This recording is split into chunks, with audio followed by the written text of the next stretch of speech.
لديها إمكانيات وقدرات مع التحالف الدولي عندما اختلطت بالتأكيد أصبحت ذو إمكانيات وقدرات عالية وخبرة أكبر. The Iraqis is entering into a new phase where they're not at war. They've been to war many years. Now they're entering into a new phase where there's not a war, but we are transferring the armed forces into a peacetime organization.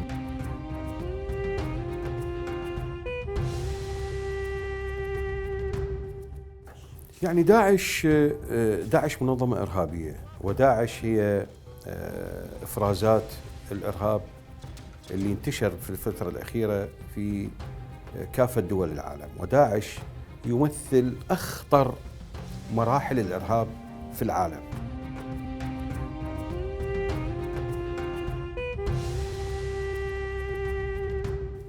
يعني بالتأكيد الفائدة الكبيرة من العمل مع التحالف الدولي، أول هذه الأمور هو أولاً رفع قدرات وبناء القوات الأمنية العراقية. هذه القوات الأمنية العراقية بالتأكيد لديها إمكانيات وقدرات مع التحالف الدولي عندما اختلطت بالتأكيد أصبحت ذو إمكانيات وقدرات عالية وخبرة أكبر.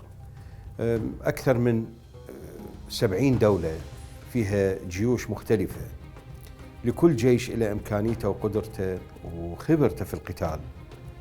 عندما تعمل مع القوات الأمنية العراقية هذه الخبرات المجتمعة بالتأكيد راح تخرج بنتيجة أنه القوات الأمنية العراقية استفادت من عدة مدارس قتالية، وهذه المدارس وظفتها لصالحها واستطاعت بتضحياتها وبجهودها من النهوض بالواقع الأمني وكذلك دحر تنظيم داعش الإرهابي، وبذلك أصبحت لديها إمكانيات وقدرات عالية نتيجة لعملها مع المجتمع الدولي أو مع قوات التحالف الدولي.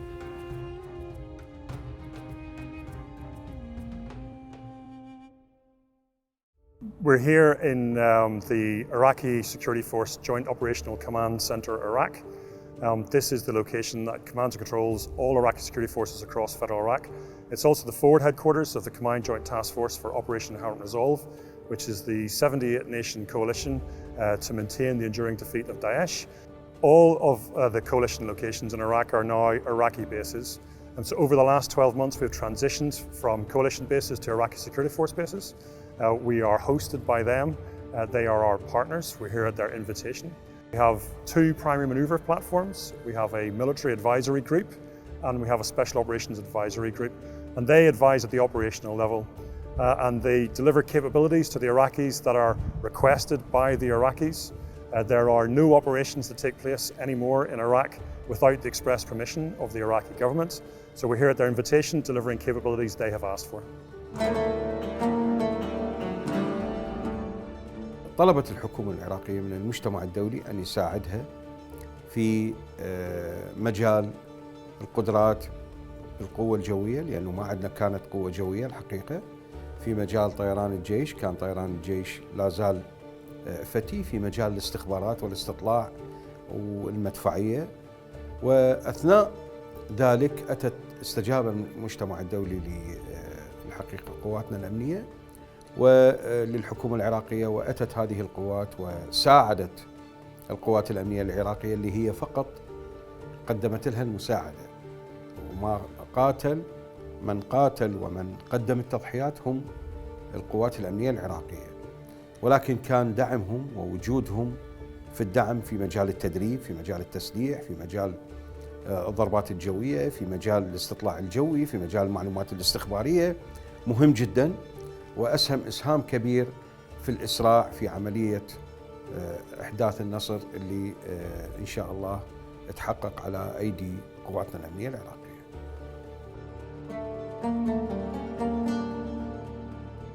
So advising, assisting and practice means that we bring highly specialist advisors from over 30 troop contributing nations here to the JOC-I.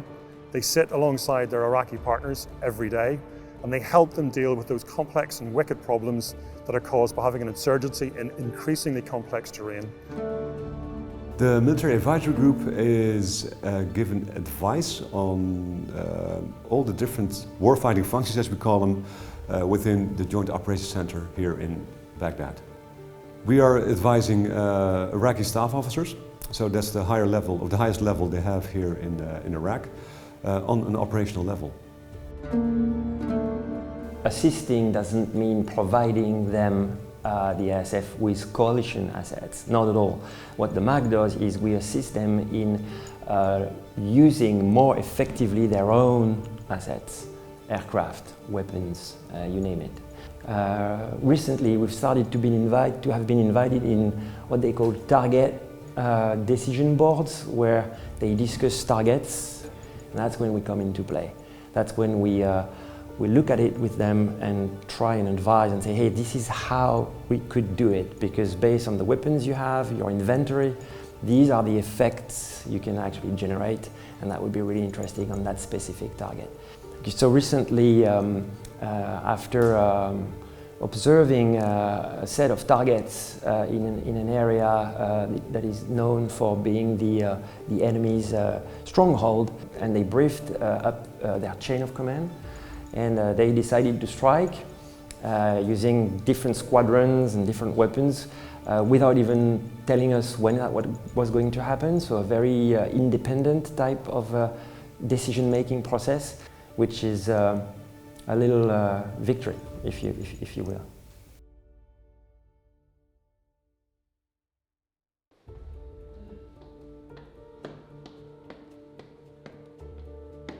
Yeah, my name is Michael Olesgaard. I'm a Lieutenant General, and I'm currently commander of the NATO mission in Iraq.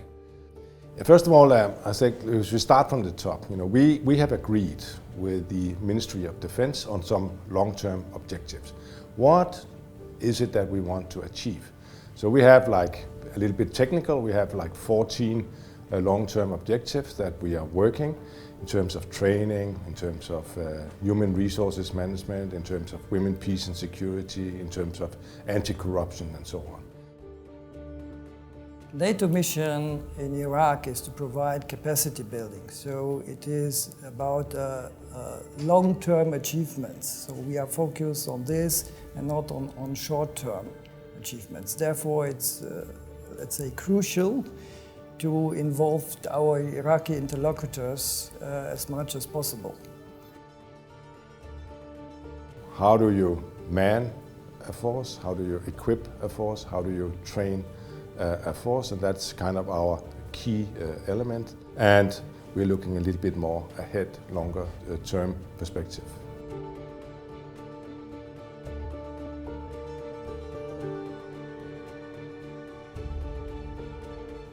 Well, I think it's important to know that we are coming from 30 countries. In my office alone, there's 4 different nationalities, and we consist of both military as well as NATO civilians and civilians from the Ministry of Foreign Affairs. That's the strength of our team. Hopefully now Daesh will soon be defeated, and the Iraqis is entering into a new phase where they're not at war. They've been to war many years. Now they're entering into a new phase where there's not a war, but we are transferring the armed forces into a peacetime organization, which is another type of organization you need, another type of approach.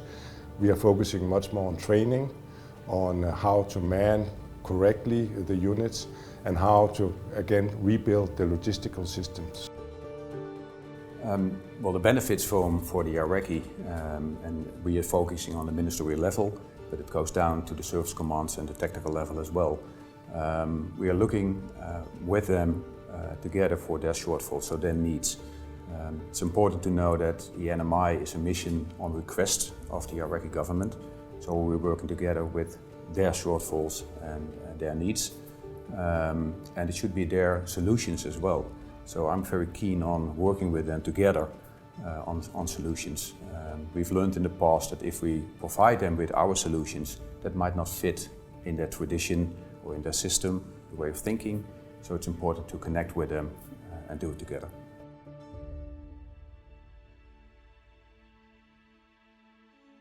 الآن القوات الأمنية العراقية أصبحت على درجة عالية من الإمكانية والخبرة والمرونة.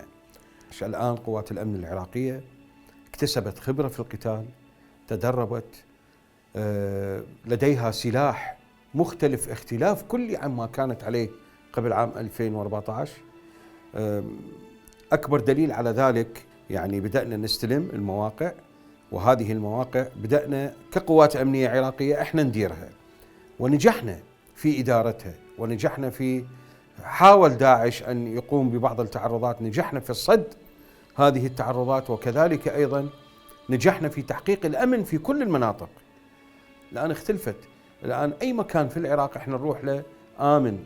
نعم تصير بعض الخروقات لأنه لا زالت خلايا موجودة، ولكن أنا الآن أستطيع أن أسافر من بغداد إلى البصرة، من بغداد إلى الموصل، من بغداد إلى الرطبة، من بغداد إلى أي مكان، وأنعم وأتمتع بالأمن والأمان اللي يقدمه القوات الأمنية العراقية.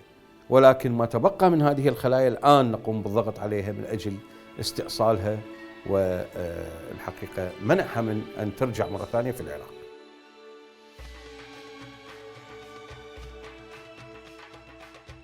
As a result of the US and Iraq strategic dialogue, there's an agreement that the coalition mission here will fully transition from a combat role to an advise and assist role by the 31st of December 2021.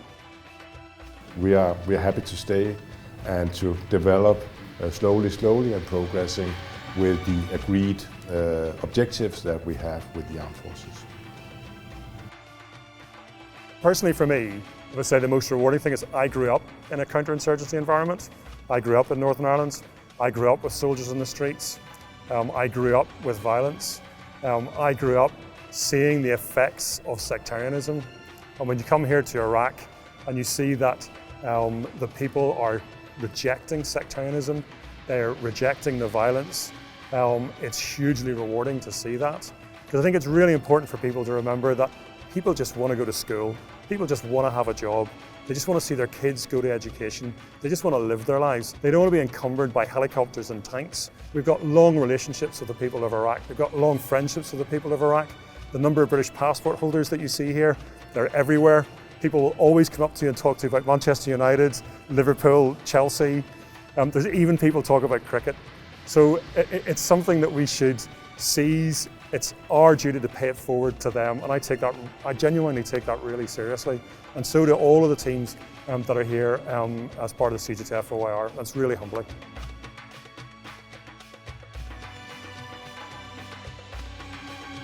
الحقيقة بدعوة من الولايات المتحدة الأمريكية اللي هي قادة التحالف الدولي، تشكل من خلال المجتمع الدولي أيضا، استطعنا من خلال هذا التحالف أن نبني قوات أمنية عراقية استطاعت أن خلال فترة 3 سنوات ونصف قواتنا الأمنية العراقية بعد أن تلقت التدريب والدعم وفي كافة المجالات أن تحقق النصر.